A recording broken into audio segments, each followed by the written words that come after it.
Após a chegada dos portugueses aqui no Brasil, muita coisa mudou.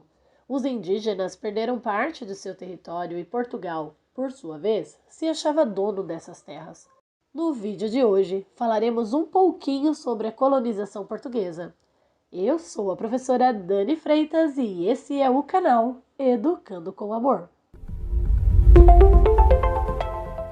Como você já sabe, os portugueses chegaram ao Brasil no ano de 1500.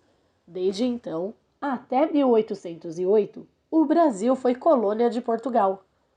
Se você pensa que quando falo de colônia me refiro à água de cheiro, o famoso perfume que todos gostamos de usar, está muito enganado. O termo colônia é utilizado para descrever os territórios da América, África e Ásia, que foram governados por outros povos como os europeus. Os países comandavam esses territórios, mas não estavam lá perto. Para você entender melhor, imagine que você esteja na sua casa e seus pais estejam trabalhando. Porém, do trabalho estão te monitorando para saber o que está fazendo o tempo todo.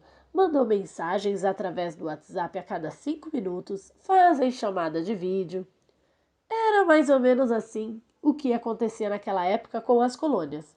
Imagine que você seja a colônia e os seus pais os colonizadores. Mas para deixar claro, não era assim tão romantizado que a coisa acontecia. Os europeus invadiam um território sem dar a menor importância às comunidades que lá habitavam e tomavam para si os territórios, escravizando na maioria das vezes os povos que lá existiam. E como precisavam tomar posse do que era seu, a coroa deixava seus súditos naquelas terras comandando tudo de seus reinos. No período do Brasil colônia, muitos portugueses vieram para as nossas terras. Ocuparam principalmente o litoral, sendo que foi nessa região que as primeiras vilas foram fundadas. Você está aqui no canal pela primeira vez? Então inscreva-se para não perder nenhum de nossos próximos vídeos. Toda terça-feira temos vídeo novo aqui no canal. A escolha do litoral era bem óbvia, principalmente no litoral nordestino, pois era a localidade mais próxima de Portugal.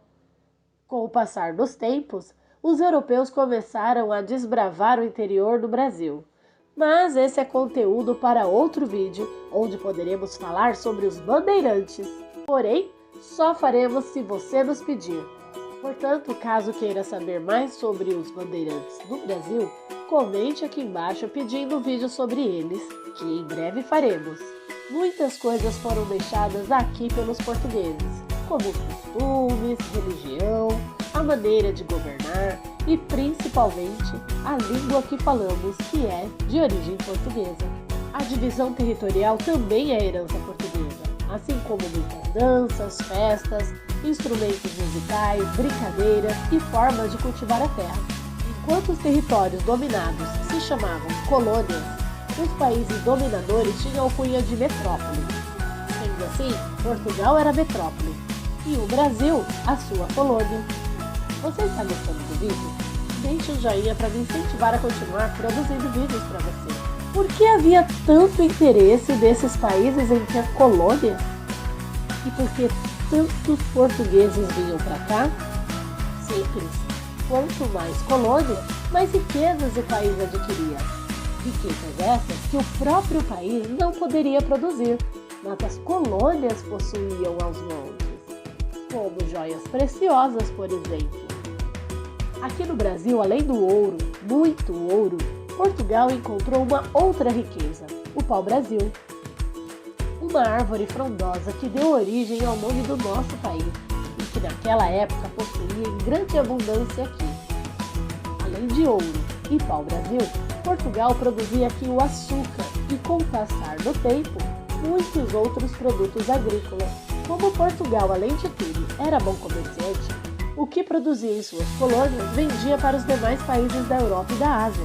Como mencionei um pouco antes no vídeo, os colonizadores chegavam em um território e determinava que ali eles iriam tomar posse, impondo sobre os povos que lá habitavam aspectos de sua cultura. Basta lembrar que os portugueses tentaram catequizar os indígenas e trouxeram forçadamente os negros africanos para serem seus escravos, e assim foi por longos 300 anos. Porém, esses grupos também exerceram muita influência aos portugueses. Como sabemos, o hábito de tomar banho diariamente veio com a cultura indígena, já que na Europa não tinha esse costume justamente por ser uma região extremamente gelada, e os europeus não contavam com eletricidade naquela época, quiçá com um belo e maravilhoso banho de chuveiro. Então, ao se depararem com o calor escaldante que fazia aqui, passaram a utilizar-se dos banhos, assim como os indígenas faziam costumeiramente. Por hoje é só. Gratidão por chegar até aqui e beijinhos da Pro!